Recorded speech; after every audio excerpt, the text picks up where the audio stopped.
Ja, sehr cool. Herzlich willkommen wieder bei unserer Videoreihe.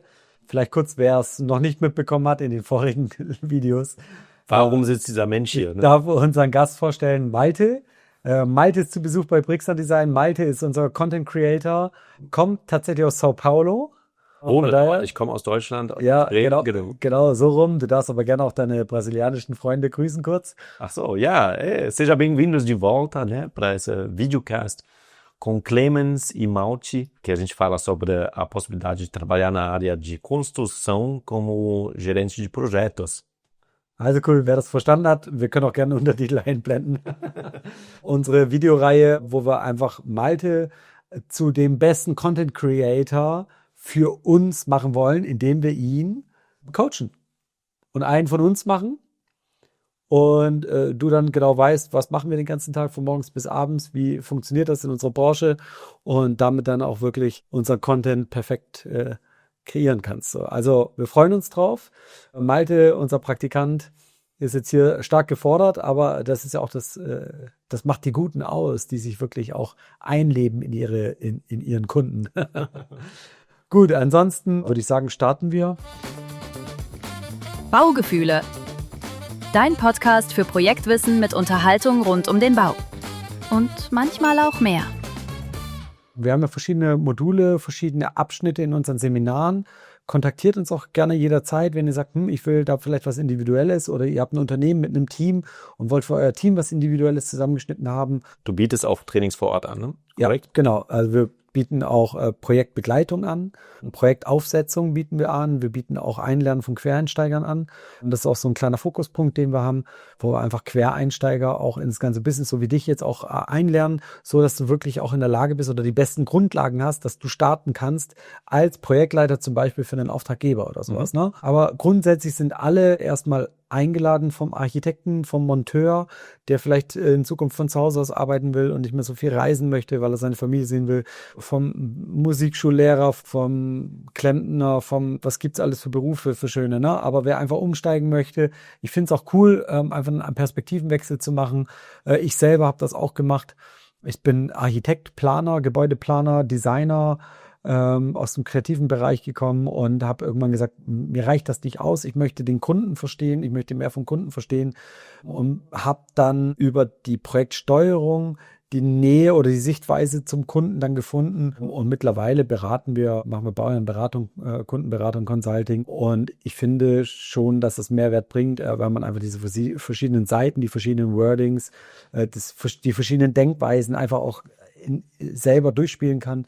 Das ist ein unheimlicher Mehrwert und wenn ihr das wollt, wenn ihr eure Persönlichkeit erweitern wollt in der Richtung, kann ich euch empfehlen, kontaktiert uns und wir finden das Passende für euch, sodass ihr euch weiterentwickeln könnt in dem, da wo ihr jetzt steht.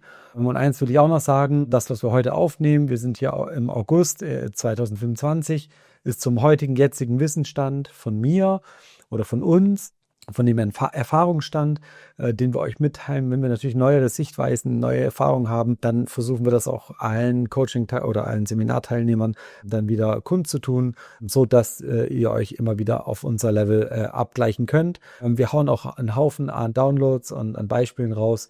Von daher, wenn euch da was fehlen sollte, wenn ihr eine Idee habt, mit wem wir das nächste Mal in ein Interview gehen sollen, mit dem wir einen Podcast führen sollen, wenn ihr irgendwie Gastvorschläge habt, Themenvorschläge habt, kontaktiert uns. Wir sind für alles offen. Nur so können wir uns weiterentwickeln. Nur so kann sich auch der Algorithmus an uns gewöhnen und sagen, Mensch, die betreiben was auch kundenorientiert ist. Kommentiert uns gerne positiv, Daumen hoch, followt unseren Content in Social Media und so weiter.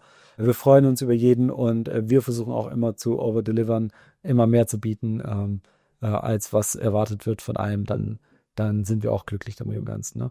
Ja, gut. Die Merkel könnte doch auch mal vorbeikommen, ne? Oder ich höre von der gar nichts mehr. Was macht die eigentlich? Keine Ahnung. Stell dir mal vor, mit der Merkel hier sitzen. Und ja, cool, ja. Gemütlich Sehr cool, dass wir Merkel einladen in unserem Interview. Bitte kommentieren. Wir bemühen uns darum, dass wir vielleicht wirklich ein Interview mit Merkel bekommen. Ja. Das wäre doch lustig. Wo sie dann da stehen oder so. Ja, die Raute. Okay, ja, also ein Modul von unserem Seminaren oder ein wichtiger Punkt eben in unseren Seminaren, vor allem was die Projektsteuerung betrifft. Ich habe ja schon erklärt, dass die Projektentwicklung, was wir in der vorigen Videoreihe hatten, dass die auch durch die AHO definiert wird. Und ein Teil unter diesem ganzen Projektsteuerungs. Aber ganz kurz, was war die AHO? Die Honorarordnung, pass auf, ich habe dir ein Buch mitgebracht. Die Fachkommission für Projektsteuerer und Projektingenieure, die definiert quasi, wie ein Projektsteuerer seine Leistung definiert, sein Honorar definiert und auch aufteilt oder so unterscheidet. Das Heft Nummer 9, das ist so die Bibel, die ich jedem empfehlen kann für das, was ein Projektsteuerer zu leisten hat oder sollte in dem Projekt oder kann. Ja. Hier steht es auch, AHO-Ausschuss der Verbände und Kammern für Ingenieure und Architekten für die Honorarordnung. Ja. Darf ich mal sehen? Genau. Moment, ganz kurz, ich wollte noch eins sagen. Hier gibt es auch eine neue Veröffentlichung, Mai 2025. Also zieht euch die neueste Veröffentlichung, nicht eine ältere. Dieses Buch beschreibt sehr gut, was zu liefern ist. So, und ich habe hier oben auch einen Marker reingemacht, Malte. Den werde ich dir auch, du kriegst auch von mir so ein Buch als Teilnehmer. Toll. Kriegst du uns gesponsert. Die alte Version, ne? Ja, die alte, die reicht für dich. Aber nein, natürlich. Genau, dann bekommst du die neue und ich bekomme die alte. Sehr gut. Du bekommst die neueste. Ich habe ja, genau, richtig, ich bin ja Einsteiger. Komm hier, als Entschädigung kriegst du noch ein Caipirinha extra einmal und ein Ding. Super. Hier gibt es eine Darstellung. Und zwar diese Darstellung stellt stellt die Projektphasen dar. Das ist die Projektvorbereitung, Planung, Ausführungsvorbereitung, die Ausführung und den Projektabschluss. Das sind die 5 Phasen, die diese AHO definiert. Ja? Und in Korrelation dazu definiert die AHO 5 Leistungsbereiche A, B, C, D oder E, A, B, C, D, E, so, sorry. Können wir auch auf dem Screen einmal so während du sprichst. Ich weiß nicht, ob wir es veröffentlichen dürfen, das müssen wir mal abchecken. Okay, aber jedem ist ja überlassen, für kleines Geld hier dieses Buch zu kaufen. Ich kann es euch wirklich empfehlen. Ich kann euch auch die Seminare empfehlen beim DVP, aber auch bei der AHO. Geht auf die Webseite, ist sehr cool und es bringt euch weiter und da habt ihr auch sehr gute Kontakte oder kontaktiert uns, dann können wir euch auch nochmal explizit sagen, welche Seminare sich lohnen für euch. Also wie gesagt, jetzt nochmal hier beim Thema zu bleiben, diese Leistungsbereiche A, B, C, D. E, A ist Organisation, Information, Koordination, Dokumentation. Das heißt, der ganze organisatorische Bereich und koordinative Bereich von einem Projekt. Und das zieht sich dann durch die ganzen Leistungen oder durch die ganzen Projektphasen. Und dann gibt es einzelne Bausteine, die es halt nur in einer Projektphase gibt. Und dann gibt es Bausteine, die über mehrere Projektphasen gehen. Beispiel, Planung der Planung fortschreiben. Ja? Planung der Planung ist, du stellst in einem Terminplan dar, wann welcher Planer welchen welchen Plan aufstellt, ja, und zu welchem Termin er den Plan zu liefern hat, damit zum Beispiel eine Projektphase abgeschlossen werden kann, nach HOAI, das überlagert sich dann. Du hattest das Gantt-Chart erwähnt. Gantt-Chart kann sein. Das wäre doch jetzt hier eine Möglichkeit. Das genau, du könntest es in einem Gantt-Chart darstellen. Klingt gerade danach. Manche machen es auch einfach in der Excel-Tabelle, aber wichtig ist, dass eine Planung da ist. Okay. Ja, dass man sagt, hey, du musst deine Vorplanung liefern, damit ich weitermachen kann mit der Entwurfsplanung oder sowas. Ja. So, dann gibt es Qualitäten und Quantitäten. Da wird dann halt überprüft die Qualität oder die Ergebnisse von zum Beispiel der Planung. Ja? Ja. Also das ist wichtig und das kann sich auch über mehrere Phasen ziehen. Und in der letzten Phase, Projektabschluss, das ist dann die Ergebnisdokumentation. Also da wird dann dokumentiert, welche Ergebnisse durch die Planer zum Beispiel gemacht worden sind. So, dann gibt es den Leistungsbereich Kosten und Finanzierung. Hatten wir auch schon in anderen Gesprächen gehabt. Ist ein wichtiger Faktor, kommt auch immer wieder vor. Bei Kosten und Finanzierung, da hast du natürlich Themen wie eine Mittelabflussplanung, die gibt es in der ersten Projektvorbereitungsphase noch nicht, weil da ist das Mittel noch nicht bereitgestellt. Dann wird das Mittel bereitgestellt, dann gibt es einen Mittelabfluss, ja, so zum Beispiel. Dann was haben wir denn hier noch? Prüfen von Rechnungen und Kostensteuerung, ja. Prüfen von Rechnungen und die Kostensteuerung, die zieht sich zum Beispiel über alle Phasen. In der Dokumentation, da gibt es dann den Abschluss, ja. Also da sollten dann alle Rechnungen abgeschlossen sein und dann gibt es auch die Dokumentation, die Kostenverfolgung, das ist auch wichtig, auch das Reporting zum Beispiel, was da darunter fällt dann, ne? Dann haben wir den nächsten Leistungsbereich D, Termine, Kapazitäten, Logistik. Da geht es dann drum, Terminplanung, Kapazitätsplanung, ja, ist zum Beispiel Material verfügbar, ist eine Person verfügbar oder ist ein Team verfügbar, ja. Solche Themen, die ziehen sich in der Regel über alle Leistungsphasen, über alle Projektphasen, ne.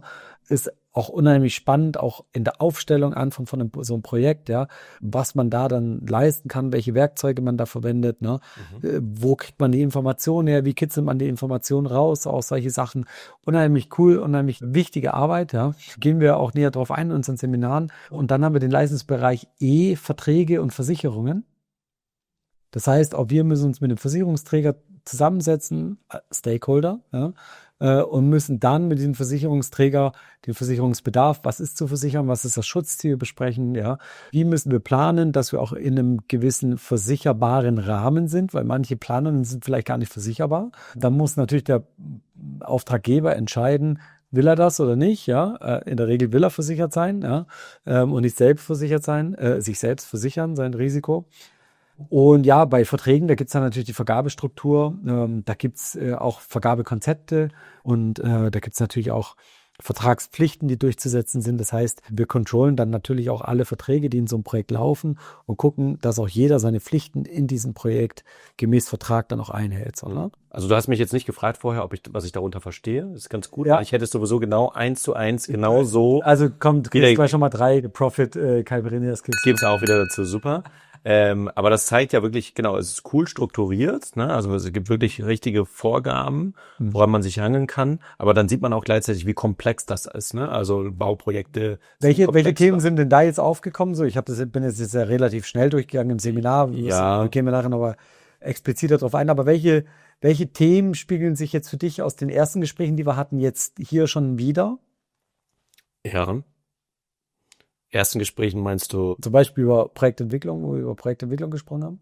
Ach so, ja, okay, genau, richtig. Ja, also vielleicht könntest du gerade dann nochmal das auf. Erinnerst du dich an die 3 Säulen, die wir? Ja, natürlich, selbstverständlich, genau, richtig. Also So, wenn wir jetzt über die sind wir 3 schon in Säulen so ein sprechen. Projekt, ne? Machen Genau, also wir haben ja unser Grundstück, einen Finanzierer, Geld ist da Ja. und natürlich einen Nutzen, ne, Ja. für unser Ja. Bauprojekt, ne, was Ja. ansteht. Ja, Und genau. jetzt können wir basierend, ne, auf diesen Abläufen können wir dann die Planung, Ja, also wir die hatten Entwicklung weiterführen. Ne? Ja, wir hatten jetzt zum Beispiel hier vorhin Kostenmanagement drin, ne? Also Kostenverfolgung und so weiter, dass wir auch das Kapital, was wir dann in der Projektentwicklung auch vielleicht angesetzt haben, auch hier weiter verfolgen, fortschreiben, auch gucken, wenn es Änderungen gibt, ja, dass wir das dann einspielen lassen. Und wie ihr das macht, das erklären wir alles natürlich in dem Seminar. Du wirst für alles auch ein Handout bekommen, eine Anleitung und kannst dich dann da auch Stück für Stück durchhangeln. Und natürlich auch dann die Handouts ist auch wichtig, dass du die dann mitnimmst in deiner Praxis und dass du dann auch da deine Erfahrungen machst und da dann auch deine Notizen Das machst. Buch habe ich ja dann. Das Buch kriegst du dann natürlich auch dazu, aber ja, zu dem Buch wirst du dann von uns auch nochmal Beiblätter bekommen, dass du einfach weißt, okay, oder andersrum, wir werden in den Beiblättern schreiben, siehe auch AO-Heft Nummer 9, Seite 114 oder sowas, ja. Oder gemäß und dann kannst du da reingucken, wie ist denn hier die eigentliche Beschreibung, die Kommission hier aufgesetzt hat. Aber wie gesagt, durch die Arbeitsblätter, die wir dir mitliefern, wirst du schon sehr weit kommen. Die AHO ist das sozusagen Vorgabe, man muss nach diesen Ablauf planen oder entwickeln und wird das geprüft oder ist das im Prinzip nur eine Methodik, die es gibt, die ziemlich üblich ist und vor allem auch nochmal die Frage, ist das nur in Deutschland so oder ist das auch in anderen Ländern im Prinzip sehr ähnlich? Genau, also wie die Unterschiede sind, auch von der Norm her und von den Ländern, das listen wir euch auf. Ja, dass ihr auch wirklich einen Unterschied habt, wenn du zum Beispiel in Brasilien ein Projekt betreuen möchtest oder sowas, ja, nach was du dann da verfährst. Die AHO ist in Deutschland die gängige Abhandlung, wie du ein Projekt strukturierst und wie du auch einen Vertrag aufsetzt. So, ne? Also von daher kann ich nur empfehlen, hier nach der AHO zu gehen, ist aber auf die Baubranche erstmal ausgerichtet. Ja, die Frage war ja im Prinzip, wenn du baust, musst du danach gehen oder also wird das kontrolliert oder könnte man... Nein, du bist nicht verpflichtet, ne? Aber es empfiehlt sich danach zu gehen, weil natürlich, wenn du einen Rechtsstreit hast oder so, dann kannst du dich auf so eine Literatur beziehen. Ja. Also du brauchst die AHO nicht zwingend, aber dann musst du ja selber ein Leistungsbild definieren. Und wenn du ein Leistungsbild definierst, dann brauchst du echt super viel Zeit und Aufwand. Und dann ist auch immer die Frage, wie rechtssicher ist es dann nachher in einem Streitfall oder so. Gut. Jo, gut. Baugefühle. Also das wär's zu dem Kapitel AHO-Gliederungen, oder Projektphasen und Leistungsabschnitte. Wir freuen uns, wenn ihr mit unseren Arbeitshilfen arbeitet, diese anwendet. Wenn ihr unsere Berechnungstabellen oder auch unsere Präsentationen, die wir da vorbereiten oder Arbeitsblätter, die wir vorbereiten, wenn ihr die anwendet. Wenn ihr da Feedback zu habt, lasst es uns immer wissen. Wir machen auch immer wieder Q&A-Runden. Und ja, in dem Sinne viel Spaß damit. Malte, viel Erfolg. Lasst krachen. Ja. Und wenn ihr Fragen an Malte habt, könnt ihr ihn auch gerne immer kontaktieren. Bin ich jetzt schon Projektleiter? Nein, du bist Oder immer noch Praktikant? du bist Hotline. Hotline, okay, alles klar. Nein, es fehlt sicherlich noch ein bisschen was, ne? Ja, wir arbeiten jetzt noch ein bisschen an dir und wir haben ja schon ein paar Projekte für dich rausgesucht und mit den Projekten werden wir dich dann auch an die Praxis heranführen, sodass du dann auch mal vielleicht eine Veröffentlichung machen kannst, Malte in der Praxis oder so, ne? Wer weiß. Ja, das Genau. hat Malte herausgefunden. Also auch um das nochmal zu sagen, ne, ich gewinne hier ja wirklich einen Einblick, ne, um das Training, was ich hier von Clemens bekomme. Das ist für mich ja wirklich erstmal ein Einblick. Natürlich ist man nicht von heute auf morgen Experte oder sonst irgendwas. Ne? Man kriegt einfach erstmal einen Einblick und kann dann darauf aufbauen, du hast es immer wieder erwähnt, die Theorie ist eine Sache, die Praxis ist eine ganz andere Sache nochmal. Ne? Und das braucht dann halt seine Zeit. Ne? Ich glaube, du hast am Anfang mal erwähnt, das kann 1, 2, 3 Jahre dauern oder sowas, bis man wirklich aktiv dann in den Projekten arbeiten kann. Ja. Genau. Anderes Du merkst auch manche Themen, zum Beispiel, wenn du in einem Projekt bist, wo irgendwo ein Schwerpunkt ist, wo du sagst, Mensch, da möchte ich mich nochmal vertiefen oder sowas, ja, dann machst du halt eine Fortbildung da. Ja, was Top-Plan ist. Das ist auch ein Qualitätsmerkmal in unserer Branche oder in unserer Tätigkeit, dass wir uns regelmäßig auch zu gewissen Punkten auch fortbilden, um da einfach auch wieder beratungsfähig oder aussagekräftig zu sein. Ne? Eine Sache würde ich ganz gerne wissen, und zwar mit so einer Fortbildung jetzt zum Beispiel oder einer Weiterbildung. Wir machen jetzt ein Training. Ich bin ja Quereinsteiger, genau, wir machen jetzt das Training. Eine Zertifizierung gibt's hier jetzt nicht, ne? Sondern braucht man offiziell von Unternehmen, wenn ich jetzt sagen möchte, ich möchte irgendwo anfangen als Projektentwickler oder Projektsteuerer, was für Voraussetzungen muss man eigentlich mitbringen? Ich habe jetzt eine Ausbildung zum Beispiel, abgeschlossene Berufsausbildung, ist das ausreichend, auch wenn es nicht aus der Branche ist? Oder was braucht man am Ende? Gibt es ein bestimmtes Zertifikat, eine bestimmte Prüfung, die man ablegen muss als Quereinsteiger, um überhaupt angestellt werden zu können in dieser Tätigkeit? Nein, also grundsätzlich erstmal nicht. Also vor allem, wenn du jetzt irgendwo auf Bauherrenseite arbeitest oder so, grundsätzlich erstmal nicht. Das Thema ist halt, wenn du Leistungen anbietest oder dafür wirbst, dann solltest du für gewisse Leistungen, also auch diesen rechtlichen Rahmen, den werden wir euch auch nochmal erklären, diesen rechtlichen Rahmen, was darf ich, welche Begriffe sind geschützt, ja, den werden wir euch nochmal erklären. Also zum Beispiel darf sich nicht jeder Rechtsanwalt nennen, so, ne? Rechtsanwalt oder Architekt oder Steuerberater oder so, ne? Okay. Das sind einfach auch geschützte Begriffe und von daher solltet ihr euch da schon immer orientieren, in welchem rechtlichen Rahmen ihr euch befindet. Aber nach diesem Training seid ihr in der Lage, irgendwo zum Beispiel bei einem Auftraggeber, bei einem Bauherr als Projektleiter zu starten oder als Projektsteuerer in einem Unternehmen, die Projektsteuerung anbieten. Ne? Cool, super. Genau. Und ihr braucht natürlich auch immer die entsprechende Versicherungshintergrund, ne? Also Haftpflichtversicherung. Und das sollte immer auch gegeben sein. Ne? Aber du läufst ja unter unserer Fahne, von daher bist du versichert, das ist gut. Okay, passt. Genau. Versicherungen könnt ihr auch vermitteln? Können wir auch vermitteln? Machen wir nicht. Okay. Keine Rechtsberatung in dem Sinne, machen wir auch nicht. Werden wir euch nur Hinweise geben. Okay, super. Genau. Gut. Dann würde ich sagen, dann sehen wir uns im nächsten Modul weiter. Jawohl, Ja? so machen wir es. Dann würde ich sagen, dann sehen wir uns im nächsten Modul wieder. So sieht's aus. Ja? Super. Jo.